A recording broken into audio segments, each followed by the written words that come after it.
Welcome to The Teaching Show. I'm your host, Justin Bader, and I'm honored to welcome to the program Lauren Brown to talk about interdisciplinary teaching. Lauren, welcome to The Teaching Show. Thanks so much, Justin. Pleasure to be here. Well, tell us a little bit about yourself, and then we'll get into our topic of interdisciplinary teaching. So, I'm a history teacher, U.S. history primarily. I've taught middle school, high school, and also at the college level, teaching pre-service teachers.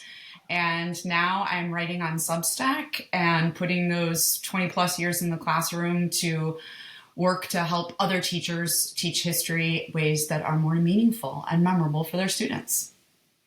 Yeah. Mhm. And I saw your article, Teaching with Colleagues Expands Kids' Learning, which talks about an idea that's certainly not a new idea, but one that I think maybe is having a renaissance or deserves a renaissance. Talk to us a little bit about that, about teaching with your colleagues. Sure. I think deserves a renaissance is probably more accurate.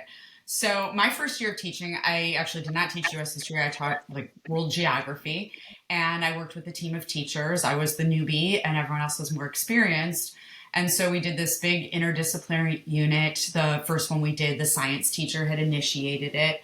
I was in central Wisconsin, and he was talking about prairies in his class. And so we pulled together a whole big interdisciplinary unit. And then we did a lot of others after that. We did one on rivers. We were in a town with a river. We did one coming out of my curriculum on Africa, looking at science connections with biomes and in Africa. And then obviously like literature. The math connections were always a little bit more challenging, but still there. And they required a lot of work and a lot of effort. And when I shifted to high school teaching and US history, I found that there was all these potential opportunities, particularly with ELA. I mean, that's sort of with English, that's the natural sort of connection. And then when I went back to middle school, again, thinking about these like opportunities, there wasn't the bandwidth to do big interdisciplinary units like the ones I had first started off with, but there were all these little moments. And so I think it's those little moments, we have all heard so much about teacher burnout and all the things going on with that.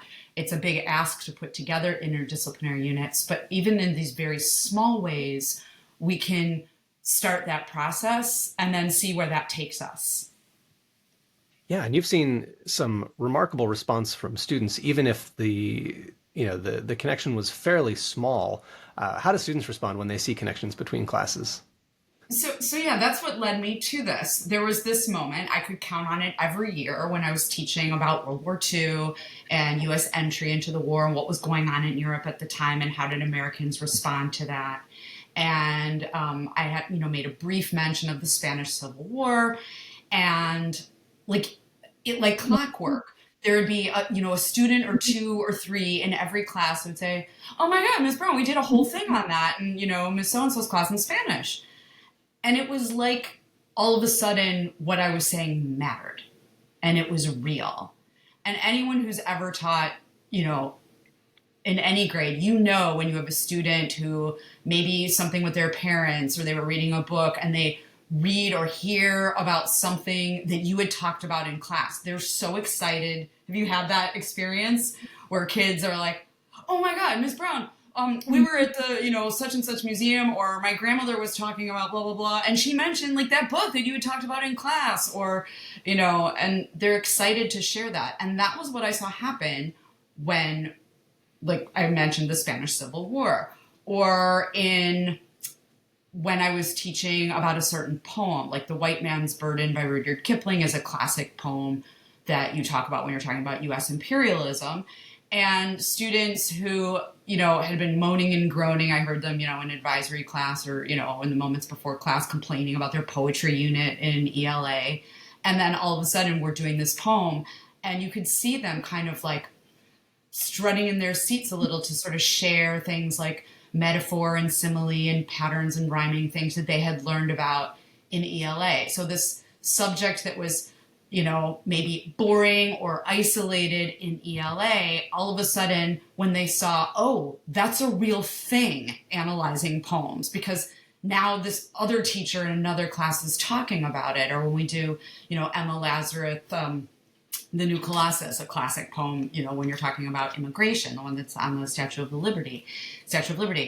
And so when it's like they become real to students and they're excited to make those connections. And we know from the science of learning that the more connections that you have, the greater the learning sticks. Yeah, it seems like there's the cognitive science layer where, kids are developing schema, they're getting introduced to different topics from different sources over time, and their kind of network of knowledge builds and things have more to stick to, so they retain more and they understand at a deeper level. So kind of the traditional cognitive science view. But then it also strikes me that there is kind of a credibility view, whereas as adults, kids don't necessarily care about the same things we care about or take us seriously when we say, this is really important, you need to know this.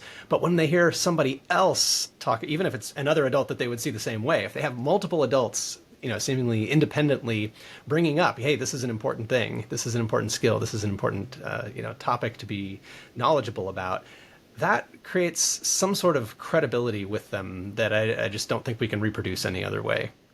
Exactly. It becomes more meaningful. I mean, I can't even tell you how much my students always complain about the vocabulary they have to learn for, English class. And yet when they are able to use a vocabulary word in one of my essays, they are so proud. Miss Brown, did you notice that we use that vocab word? Because I know, I've made it a point to talk about those and use those words in my class. And when I do use a word, sometimes I don't even know because I'm not looking at that every time. So I'll be talking about something and I'll use a word that's on their, English vocab list. And some student will invariably say, oh my God, that's one of our vocab words from this week. And, all of a sudden it makes that connection. And so they learn the words more. And we know that learning vocabulary, it's better to do it in context. Like kids are more likely to learn it in context rather than memorize words for a vocabulary test in a class in isolation. Well, Lauren, in your Middle Web article, you talk about some kind of in-depth examples of interdisciplinary teaching, but you also talk about how it can be pretty lightweight. And you have some ideas on how teachers can kind of communicate and coordinate and maybe identify ways to line up what they're doing with one another that aren't such a heavy lift and that don't require, months and months of planning. Take us into that a little bit.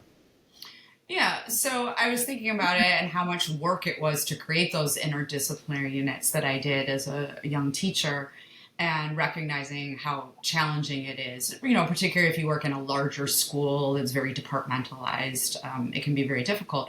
But there's some really easy things that I think could be done, and it maybe requires some leadership from, administration, maybe as simple as creating some sort of spreadsheet and giving teachers the time, perhaps at a staff meeting or something, to sort of fill in what are the topics that they teach, and then giving time for people to look over that list and seeing where there's some intersection.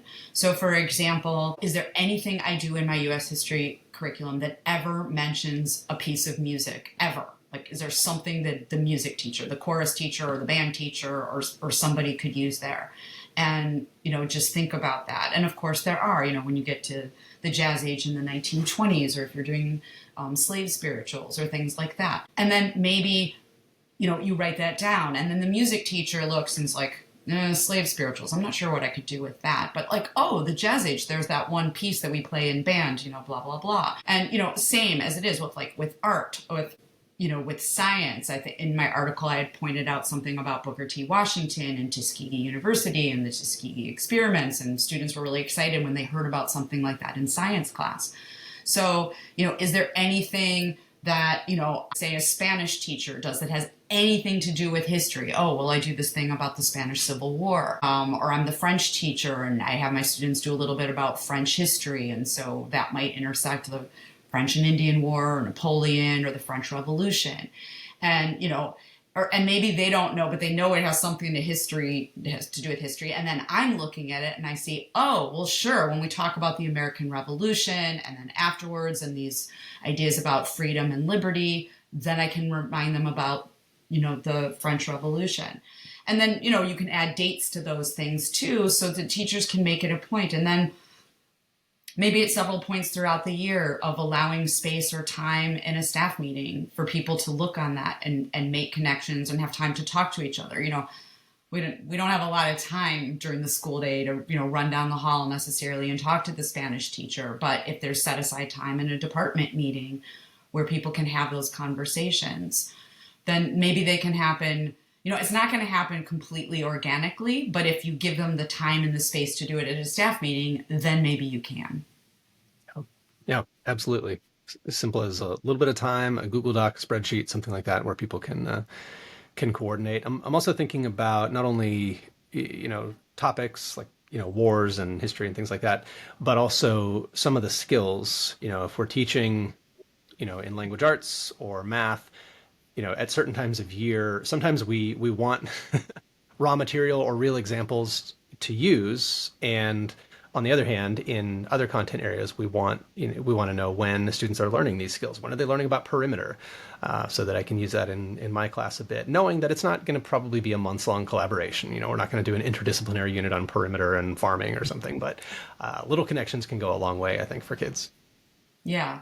Two things I want to respond to that. One, you're right. Little connections go a long way. It enriches the curriculum and enriches those connections and, synapses in the brain or whatever. And the other thing is about the skills. Like if I had $1 for every time a student said to me, Miss Brown, this is an English class, as I'm talking to them about their writing, I think we need to remember how much reading and writing are the responsibility of every single adult in a school.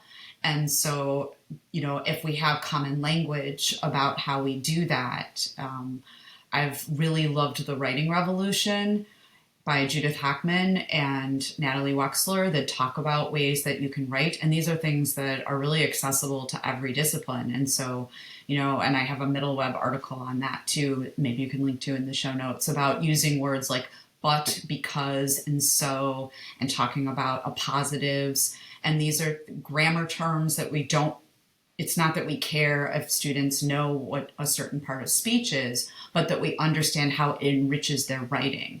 And it can enrich their writing, not just in English class, but in any class where they're doing writing or asking to do writing. Absolutely.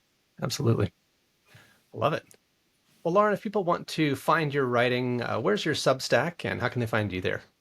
It's called Lauren Brown on Education, and I write there about broad education issues in general, and I have a subsection of it called the U.S. History Teachers Lounge that's for U.S. history teachers in particular, where I'm really digging deeper into topics for U.S. history teachers. So check me out there, Lauren Brown on Education on Great. Substack. We'll put a link in the show notes as well as a link to your Middle Web articles. Lauren Brown, thank you so much for joining me on The Teaching Show. Thank you.